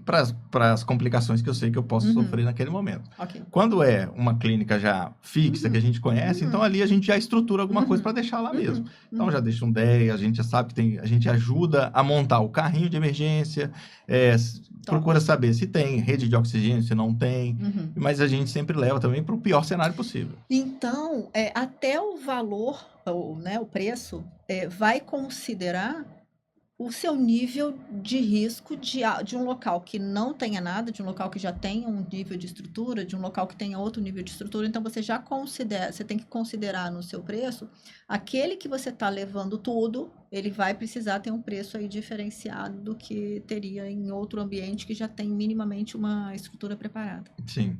Isso é engraçado, porque às vezes os pacientes questionam, nossa, mas isso tudo, e é engraçado que lá no Rio, onde eu fiz residência, tinha uma grande piada que o paciente falava, nossa, doutor, isso tudo para fazer dormir? Não, eu dormia de graça, eu cobro para fazer acordar.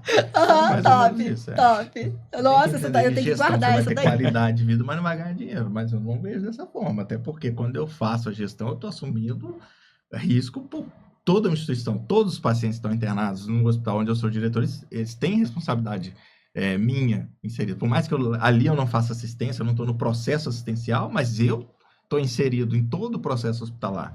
Então, acho que o gestor ele é ainda um pouco desvalorizado, financeiramente falando. Não, uma das causas para o país ele tá do jeito que tá é porque a gente não entendeu a importância da gestão, Sim. né? Porque assim, eu deveria estar feliz por pagar muito para um gestor e que eu cobrasse muito dele. E aí a gestão são cargos, às vezes, né, dependendo do local, às vezes os meninos lá do Instagram me mandam assim, quem assumiu a coordenação, sei lá, da UBS foi uma pessoa que é dona de sei lá, de um negócio de fazer unha, Uhum. porque foi indicada, né? E aí essa coordenação ela é muito cara. Sim. Ela é muito cara. Uhum. Como o nosso país ele acaba não valorizando a gestão, a gente paga muito caro por ela, pela falta dela. É porque a percepção do que você está pagando, ela não vem ali. Então, eu também sou dessa mesma máxima. Eu acho que tem que pagar bem para cobrar. Porque se você finge que paga, ele finge que faz. Então, vamos pagar bem, vamos cobrar, sem problema nenhum. E não é só isso. Quem que vai... Porque para você se tornar um gestor, você tem um gasto. Não que para você se formar um médico não tem, não estou falando mais ou menos de nenhuma profissão, né, de nenhuma especialização. Mas quem que vai colocar dinheiro em formações, em atualizações, se você não vai ser remunerado por isso e ainda não vai ter o retorno daquilo que deveria ter. Então, assim, um dos pilares que eu coloco quando eu analiso um dos porquês que a gente chegou no nosso país, ou que a gente está no nosso país do jeito que a gente está, é o processo de gestão. E que as pessoas acham que uma pessoa que trabalhe com o conhecimento e com a inteligência é o cara que está sentado no ar-condicionado. Que é fácil. Exatamente. A gente ouve muito isso. Qual que é muito interessante quando a gente sai da assistência, assim. Na verdade, no caso, eu faço os dois, mas quando a gente deixa de estar na assistência para entender o processo de gestão, e aí você vê a complexidade que é aquilo ali. Né? Então, como que a gente desvaloriza? Você está lá no ar-condicionado, mas não é fácil estar ali no ar-condicionado. E o gestor é 24/7. O tempo inteiro. Não tem, e respondendo tudo ao mesmo tempo. E o processo hospitalar, o negócio hospital, ele é muito complexo. É muito complexo. São muitas interfaces, Não são existe muitas nada. pessoas.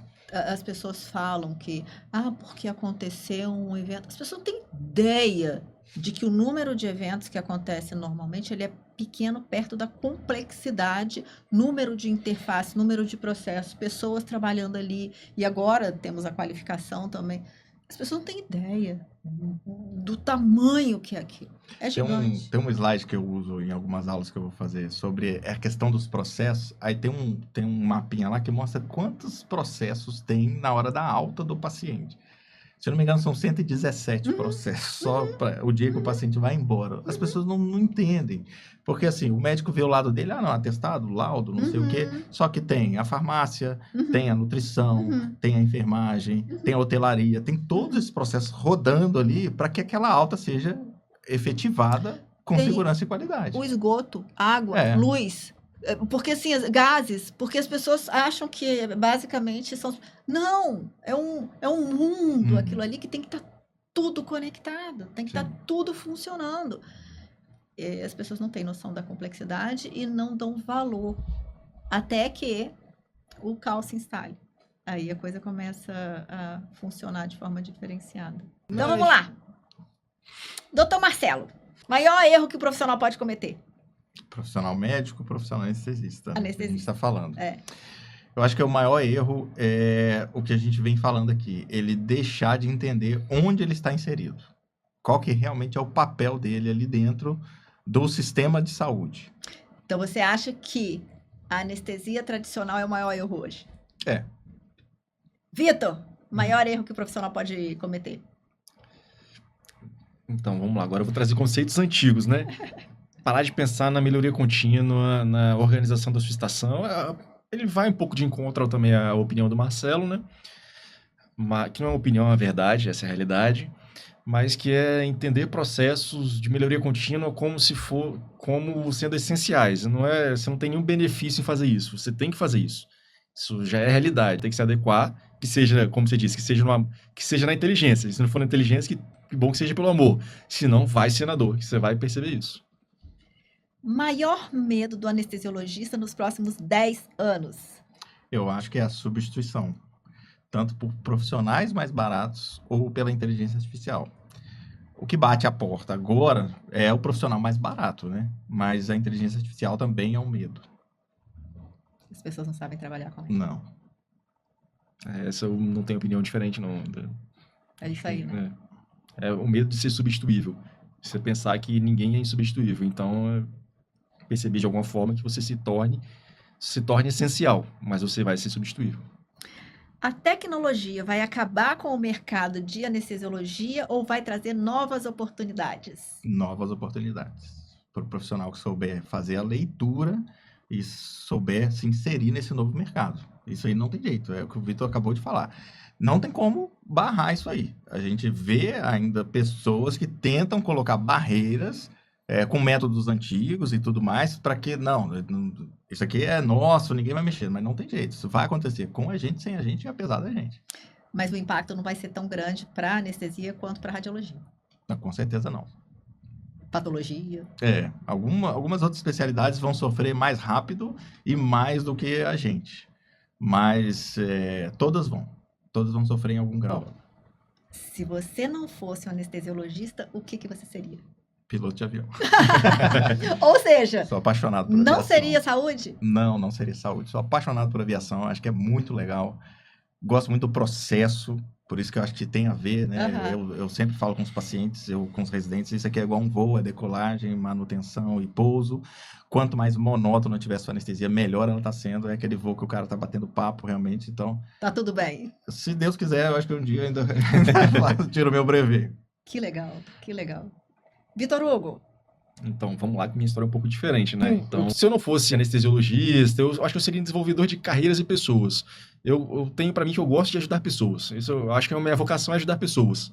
Então, seria um modo de estudar, continuar estudando e ajudar a desenvolver pessoas a atingir seu objetivo.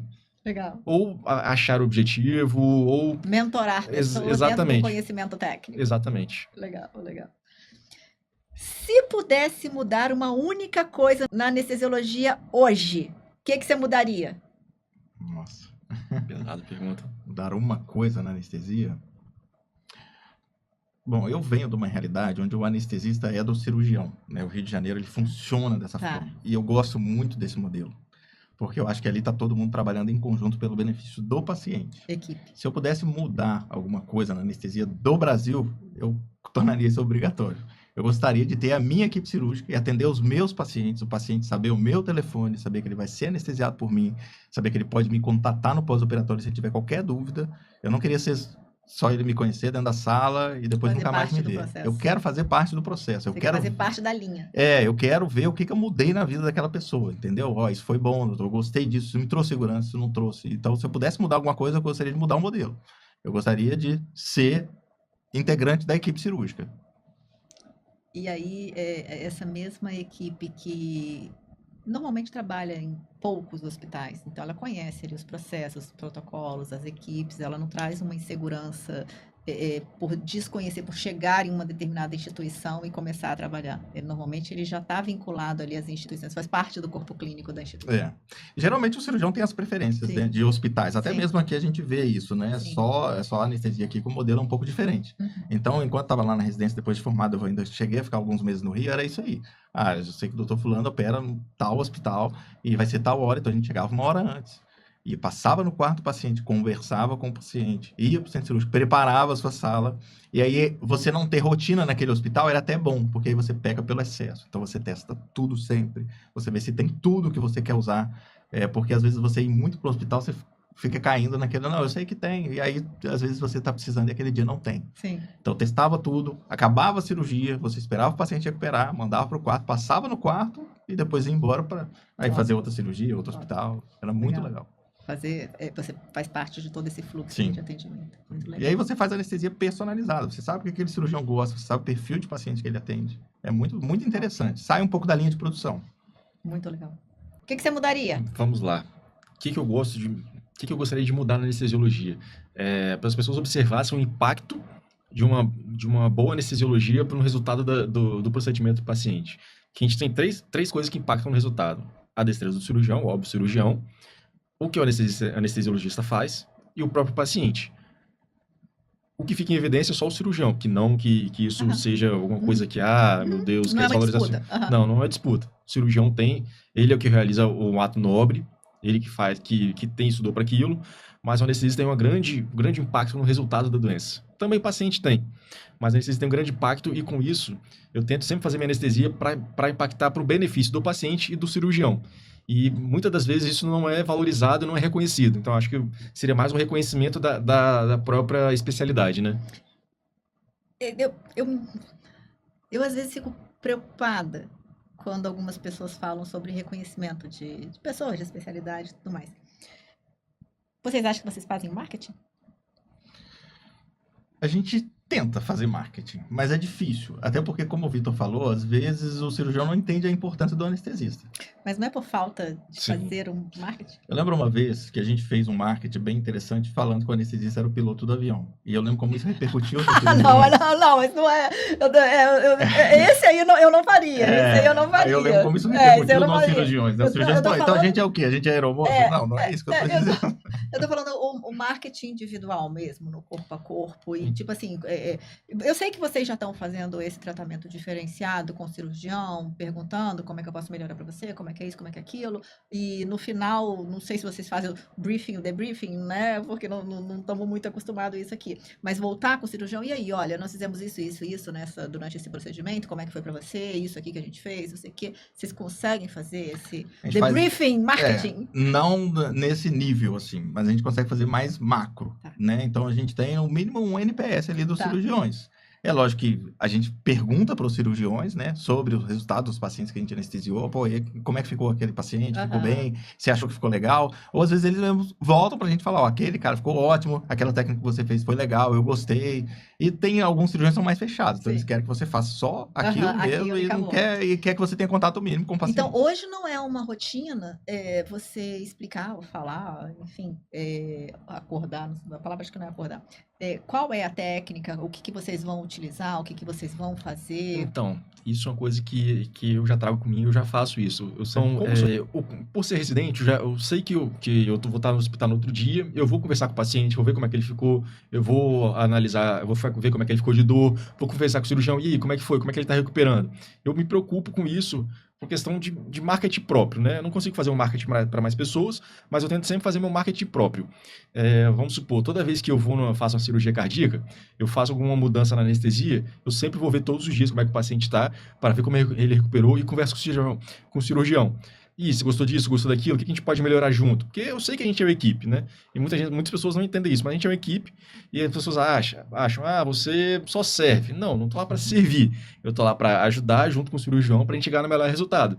Então, eu sempre tento fazer... É isso que eu tô falando. Esse Não. reconhecimento, ele não vem porque existe uma falta de conhecimento. Exatamente. Então, ele não vai vir se não for levado a algum nível de conhecimento. Sim, e eu também eu não tenho medo do feedback negativo. Por mim, cara, não foi bom, vou dizer isso. Beleza, vamos mudar, vamos fazer de uma outra Se for de forma. melhoria, né? Exatamente. Isso foi uma das coisas boas que a residência trouxe pra gente no serviço. Porque é do interesse nosso e deles também. Ver o paciente que eles anestesiaram. Isso na nossa prática, às vezes, você depois anestesista, às vezes você não consegue esse tempo. É o que o Vitor falou. Às vezes você não tá no mesmo hospital. Às vezes você não tem aquela rotina de anestesiar para os mesmos cirurgiões. Mas com eles a gente cobra. Vai lá ver como ficou seu paciente, né? Porque a gente tem o contato mínimo ali na recuperação pós-anestésica, mas ele é muito mínimo. Muito rápido. Então, esse da cardíaca eu acho que é o exemplo clássico. Então, a gente estabeleceu uma mudança de paradigma na cirurgia cardíaca no hospital. A gente começou a trazer o protocolo ERAS, que é dos paradigmas lá é a extubação em sala. E, estubar um paciente que acabou de fazer uma cardíaca em sala, isso tem uma série de consequências positivas e negativas. A gente precisa ter uma equipe muito bem ali, bem entranhada, bem capacitada, para a gente conseguir chegar nesse resultado. Então, é interessante que eles passem lá no CTI mais tarde, no dia seguinte, para ver, e aí, como é que ficou seu paciente? Dor, droga vasoativa, sangramento, quanto tempo que ele ficou no CTI? Então, isso é até uma base de um projeto de iniciação científica que a gente quer fazer para começar a medir essas coisas, que são dados que estão ali abundantes, estão sobrando, só que ninguém está ali captando e transformando isso em melhoria contínua. Ninguém está fazendo isso hoje, mas a gente vai fazer. Sensacional. Parabéns. Meninos, nossa última pergunta. O que vocês teriam feito de diferente na estratégia de carreira se vocês estivessem começando hoje?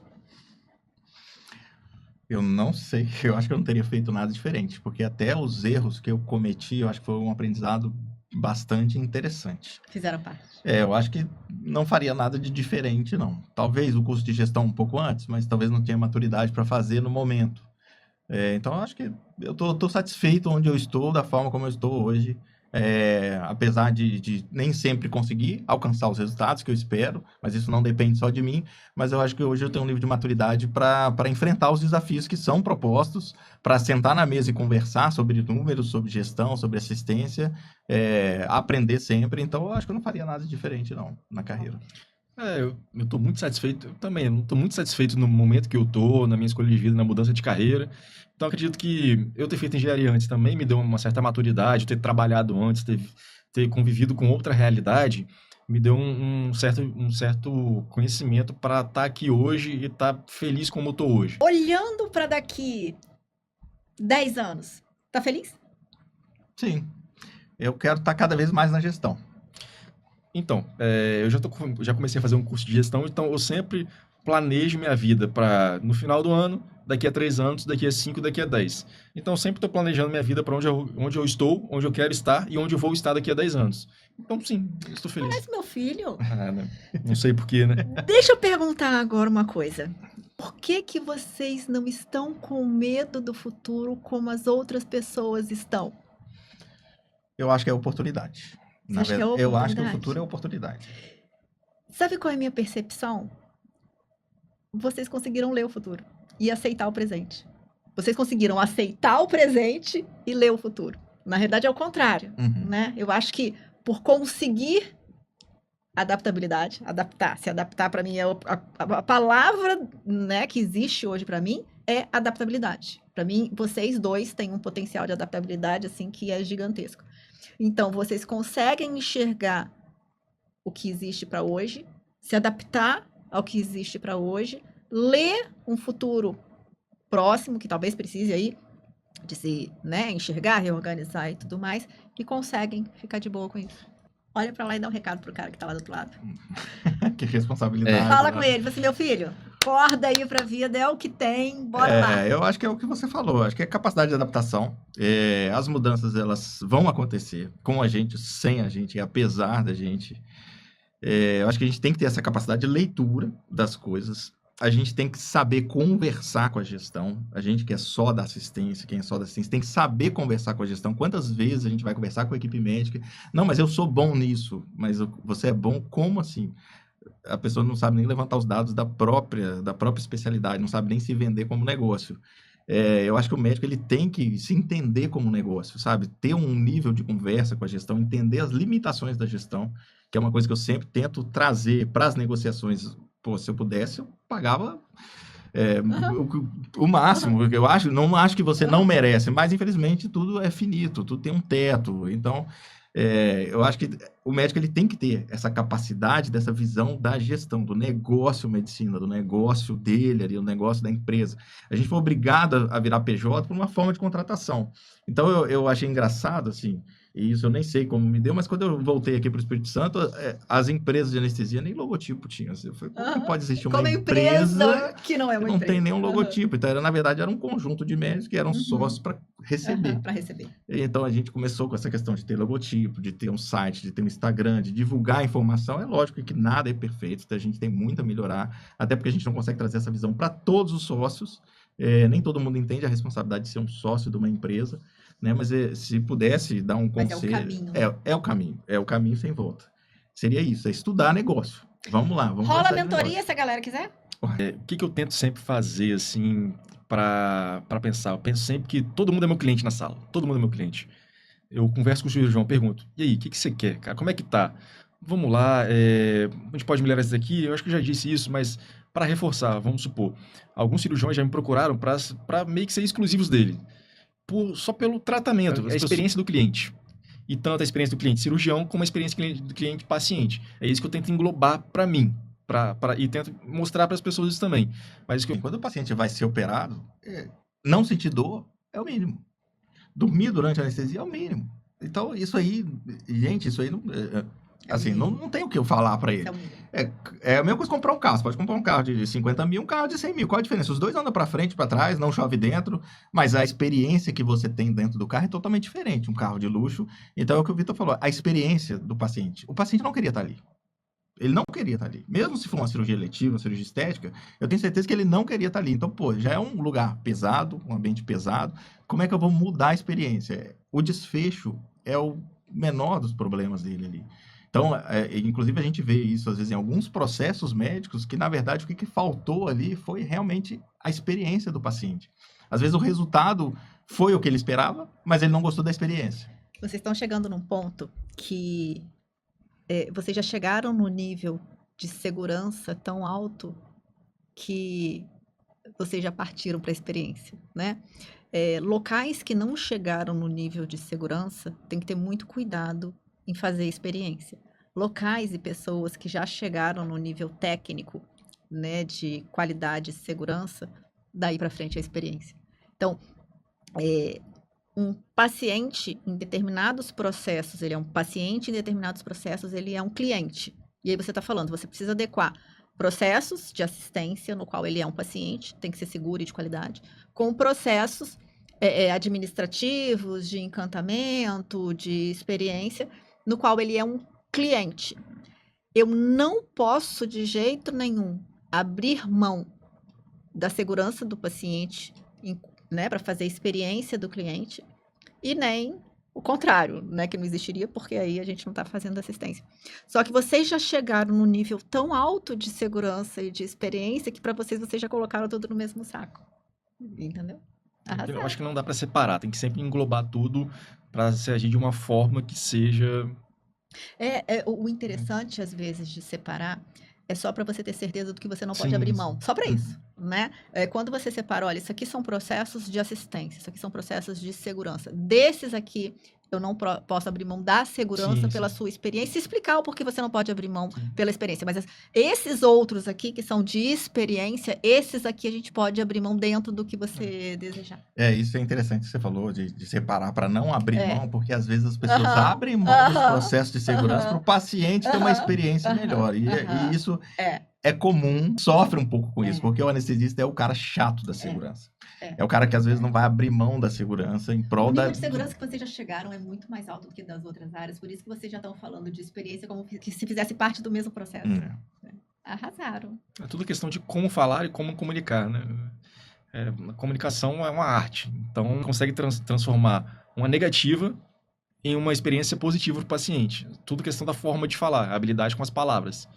Não, são relações humanas. É a forma de se relacionar e a pessoa, ela sempre vai responder pelo emocional. Não é pelo racional. Ela sempre vai responder pelo emocional. Então, se você consegue trabalhar aquela pessoa entendendo que ela está reagindo de forma emocional, você consegue melhorar, né? Transformar essa experiência dessa pessoa. Sensacional, meninos. Fechamos nosso primeiro podcast de carreira. O primeiro. A gente ainda vai voltar aqui com o Dr. Marcelo para a gente conversar só sobre gestão. E aí, só para te perguntar agora, já não é mais nem de... Você acha que o anestesista, ele é um gestor de centro cirúrgico? Naturalmente. Pelo menos deveria ser. Né? A gente sabe que nem todo mundo tem um perfil e nem todo mundo faz essa gestão, mas deveria ser. Está intimamente ligado. É o cara que vai fazer girar o seu centro cirúrgico, com eficiência, com eficácia, ou não. A gente vê isso muito na prática. Principalmente em determinados perfis de colegas anestesistas. Uns que a sala gira rápido, outros que a sala não gira rápido. É engraçado a minha forma de estubar, que é a única que é lá na residência, porque o meu paciente ele sai de sala dormindo, porque eu quero girar a sala, ele sai seguro, lógico, eu mando ele para recuperação anestésica dormindo, então eu agrego o meu giro de sala rápido com a experiência do cara. Ele vai acordar na recuperação anestésica. Ele nem vai acordar naquele ambiente traumático com 2 luzes em cima dele, nu, o pessoal jogando líquido gelado nele o tempo todo. Então, deveria ser. E o que me acendeu a gestão foi exatamente isso. Eu entendi que a minha sala era a minha primeira gestão ali. Depois o mapa, depois isso foi só aumentando. Você enxerga a gestão do hospital que você faz hoje? Ela é muito diferente, não vou falar em termos de tamanho, de número de problemas, mas ela é muito diferente da gestão do centro cirúrgico? Não. PDCA? Não, exatamente. É a mesma coisa. São mais processos, lógico, mas é a mesma coisa. O difícil... Mais pessoas, Exato, mais fácil, mas... O difícil são as pessoas, porque aí o número cresce, cada pessoa tem sua verdade. O número de falhas de interface e tudo mais. Exato. Mas o processo, quando você enxerga numa microvisão, ele é o mesmo. É o mesmo. Não, assim, não dá para inventar a roda. Eu sempre falo isso, não precisa inventar a roda. Se a gente quer fazer algo e a gente não está sabendo fazer, vamos copiar de quem sabe fazer, adaptando aqui a nossa realidade. Então, tem gente que já estudou isso, já fez isso, então vamos lá, vamos copiar. A gente traz... E eu brinco muito isso lá no Central, no ambulatório de eletivas. Eu falo, gente, tem tal lugar que eu faço ambulatório de pré-anestésico, que o controle deles, quando o paciente vai ser operado, é um caderno. E o caderno tem lá, 1, 2, 3. Doutor Vitor opera 3 pacientes na quarta-feira de tarde. Então, você é a primeira. Vai chegar o outro, vai botar embaixo. Eu não preciso de um computador, de uma planilha, de um programa. Seja um caderno. A ferramenta vai ser adaptada a cada lugar. Então, eu falo, gente, não tem onde inventar. Ah, não, doutor, mas não dá, porque o doutor fulano não aceita. Não tem isso. O hospital é maior. Em prol do paciente, a gente vai fazer. Top. Ou seja, se você tiver ali gerenciando o plano de cuidado do paciente, se você está ali gerenciando uma linha de cuidado, um setor, um hospital ou o estado da Secretaria de Saúde, o processo é o mesmo. Muda o número de pessoas, interfaces e tudo mais. Quanto mais pessoas, mais complexo. Eu queria que as pessoas entendessem isso. Porque eu queria chegar para as pessoas e falarem, como foi a sua gestão de hoje? Acho que essa frase eu acho que finalizaria um processo de carreira do anestesista, no qual ele chegasse no final de um plantão ou no final de um dia e pensasse, como foi a minha gestão de hoje? Que aí ele sai do ambiente de entregar horas, de entregar trabalho, só de fazer o que tem que fazer, e reflete no planejamento, no desenvolvimento, no ciclo de melhoria, e aí sim ele tem uma possibilidade de enxergar o que está acontecendo, ampliar a visão e não ter medo do futuro. Isso seria muito bom, porque cada dia seria um PDCA diferente. Ele tem uma oportunidade que às vezes a gente não tem na gestão macro, Exatamente. de ficar todo dia testando. Ele não, ele consegue todo dia fazer um PDCA diferente. Hoje eu fiz desse jeito, tive esse resultado, amanhã eu vou fazer desse, vou ter outro resultado, e até ele vai aperfeiçoar. Os meninos lá, eu acredito que fazem 1000 anestesias por ano. Até muita mais, coisa, talvez. A gente faz 1.300 cirurgias por mês, né? Então pensa bem, olha o tanto de oportunidade que eles têm de rodar esse PDCA deles. Lógico que cada paciente é diferente, cada processo, mas tem várias coisas que são incomuns. Então o PDCA deles todo dia roda. E aí que eu te falo que ele tem ali gerenciando o processo de melhoria, número de pessoas que ele pode conversar, então gestão, né, entre seres humanos e gestão de pessoas, gerenciar ali todos aqueles processos de segurança, cara, o centro cirúrgico onde vocês estão é um local de crescimento de gestão sem fim, sem fim. Eu acho que poucas especialidades têm essa possibilidade de aprender ali em loco desse jeito. Sim. E dados, muitos dados. Muitos dados. Muitos dados a gente tem ali. É isso, meninos. Obrigado. Depois a gente vai voltar com o doutor Marcelo para a gente conversar aí sobre gestão hospitalar e gestão dentro das unidades. Eu acho que foi muito enriquecedor, principalmente de ver vocês assim, tão felizes com o futuro. Acho que isso aí, acho que é a grande mudança, né? O grande resultado objetivo que essas pessoas que estão aí do outro lado, que estão perdidas e sem saber o que fazer, eu acho que elas podem ter, acho que esse sorriso de vocês aí no final de um bate-papo aí de quase 2 horas.